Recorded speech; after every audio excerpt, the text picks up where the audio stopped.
اعوذ باللہ من الشیطان الرجیم، بسم اللہ الرحمن الرحیم۔ السلام علیکم ناظرین، محمد سفیان آپ سے مخاطب ہوں۔ ناظرین، ماہ رمضان المبارک کی آمد ہے اور یقیناً عظمتوں والا برکتوں والا مہینہ ہے۔ اس مہینے کی 27 تاریخ کو قرآن پاک نازل کیا گیا اور بے شک یہ ہمارے لیے کسی نعمت سے کم نہیں ہے۔ تو دیکھیں، اس بابرکت مہینے میں ہماری لاریب کتاب حضور علیہ الصلاۃ والسلام کی امت پر نازل کی گئی، اور ہم وہ خوش نصیب لوگ ہیں جو کہ حضور علیہ الصلاۃ والسلام کی امت میں شامل ہیں۔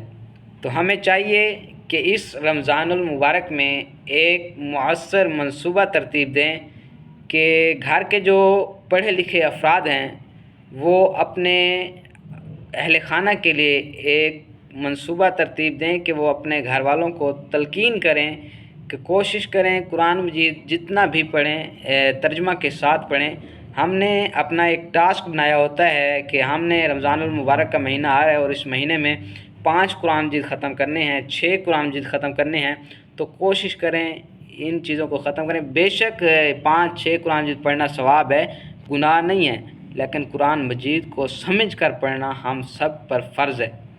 تو اگرچہ آپ 5 قرآن مجید 6 قرآن مجید ختم کر لیتے ہیں، ثواب بے شک اس کا ملتا ہے، ایک حرف پہ 10 نیکی ملتی ہیں، تو کوشش کریں قرآن مجید رمضان میں جتنا بھی پڑھ سکیں اس کو کوشش کریں ترجمے کے ساتھ پڑھیں اور خوب سمجھ کر پڑھیں، تاکہ ہمیں بھی پتہ ہو۔ آج ہمیں قرآن مجید کا ترجمہ نہیں آتا اور ہم بس الحمدللہ رب العالمین الرحمن الرحیم مالک یوم الدین بس یہ پتہ ہوتا ہے کہ ہم عربی پڑھ رہے ہیں، لیکن ترجمے کا پتہ نہیں ہوتا۔ کوشش کریں قرآن مجید کو ترجمے کے ساتھ پڑھیں۔